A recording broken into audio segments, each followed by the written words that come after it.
نحمدہ ونصلی ونسلم علی سید الانبیاء والمرسلین اما بعد بسم اللہ الرحمن الرحیم۔ معزز خواتین و حضرات، السلام علیکم ورحمۃ اللہ وبرکاتہ۔ 25 اکتوبر، درس فیضان الحدیث نمبر 298۔ آج کے حدیث کا عنوان ہے تقوی کے بعد سب سے بہترین چیز نیک عورت ہے۔ یعنی اگر کوئی شخص بہت بڑا متقی ہے تو معاشرے کے اندر اس کے لیے اس کے بعد جو اس کی زندگی میں سب سے بہترین چیز ہے وہ نیک عورت ہے۔ حضرت ابو امامہ رضی اللہ تعالیٰ عنہ سے روایت ہے کہ رسول کریم صلی اللہ علیہ وسلم نے ارشاد فرمایا کہ مومن بندہ نے تقوی کی نعمت کے بعد کوئی ایسی بلائی حاصل نہیں کی جو اس کے حق میں نیک بیوی سے بڑھ کر ہو۔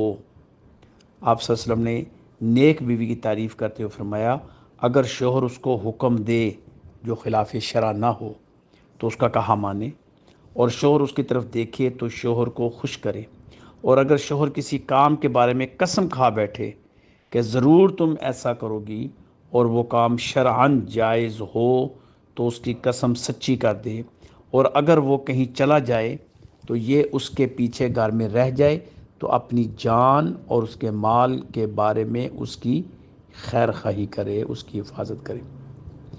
اس حدیث میں تقوی کی نعمت بہت بڑی نعمت ہے، اس کا ذکر کیا ہے۔ اگر کسی کو یہ نعمت میسر آ جائے تو وہ بہت ہی مبارکباد کا مستحق ہے، کیونکہ اصل دینداری تقوی ہی کا نام ہے، اور وجہ اس کی یہ ہے کہ تقوی فرائض اور واجبات کے ادا کرنے اور حرام اور ممنوع کاموں سے پرہیز کرنے کا نام ہے۔ اس صفت کی وجہ سے بندہ اللہ کا محبوب بن جاتا ہے۔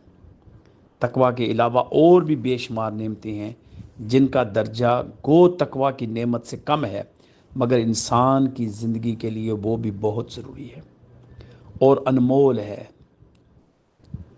ان نعمتوں میں سب سے بڑھ کر جس نعمت کا آپ صلی اللہ علیہ وسلم نے ذکر فرمایا وہ نیک بیوی ہے۔ پھر نیک بیوی کی صفات کا بیان کیا، یعنی کہ شوہر کی نافرمانی نہ کرے بلکہ اس کی فرما بردار رہے، اس کی فرمائش کو پورا کرے اور اس کی نافرمانی کر کے اس کا دل نہ دکھائے۔ ہاں، کوئی خلاف شرع کوئی بات کرے، خلاف شرع کوئی کام کرے تو وہ ڈٹ جائے، اس وقت اللہ اور اس کے رسول کے احکامات کو ملحوظ خاطر رکھے، اس وقت شوہر کی نافرمانی یا فرما برداری کا تصور نہ ہو۔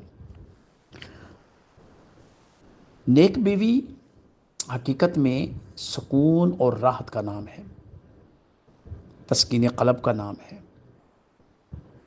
بے شمار پریشانیوں سے انسان بچ جاتا ہے کہ اگر ایک عورت نیک ہو، اور نیک ہونا کیسے ہے کہ وہ اللہ اور اس کے رسول کی اطاعت گزار بندی ہو، نماز، روزہ، صدقات دینے والی، خیرات کرنے والی ہو، بخل کرنے والی نہ ہو، کنجوس نہ ہو،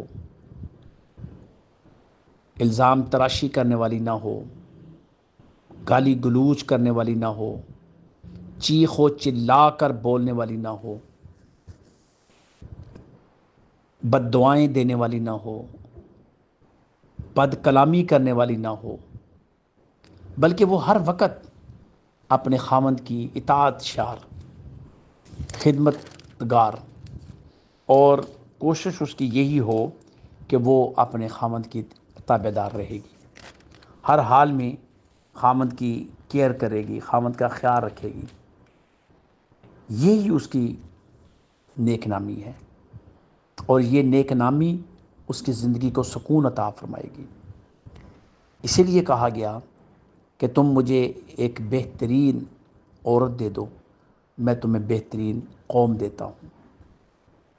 یہ مقولے ہم پڑھتے ہیں، لیکن ہمیں اس کا امپلیمنٹ کا تصور ہمارے پاس نہیں ہے۔ کیسے کہ اگر وہ عورت نیک ہوگی، سب سے پہلے جو اپنے بچے کو وہ دودھ پلا رہی ہے وہ وضو کر کے دودھ پلائے گی، وہ دودھ پلاتے ہوئے وہ گانوں کی طرف، لغویات کی طرف متوجہ نہیں ہوگی، وہ قرآن اور حدیث اور درود پاک کی طرف اس کی توجہ ہوگی۔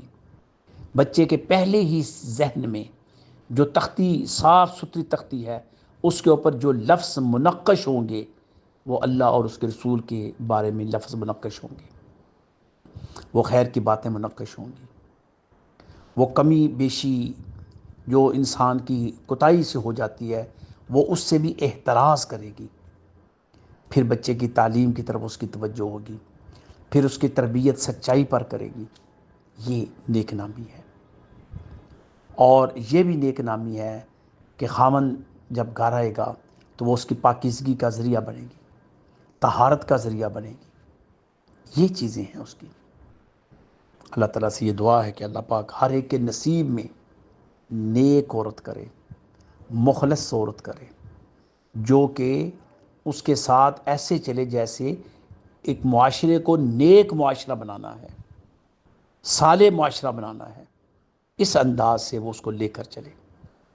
یقیناً جب ہماری بیٹیاں، بہنیں نیک عورت والا کردار ادا کریں گی تو ہمارا معاشرہ بھی صالح معاشرہ ہوگا، ہماری اولاد بھی صالح اولاد ہوگی، اور یقیناً معاشرے کے اندر سے پھر برائی کا خاتمہ ہوگا۔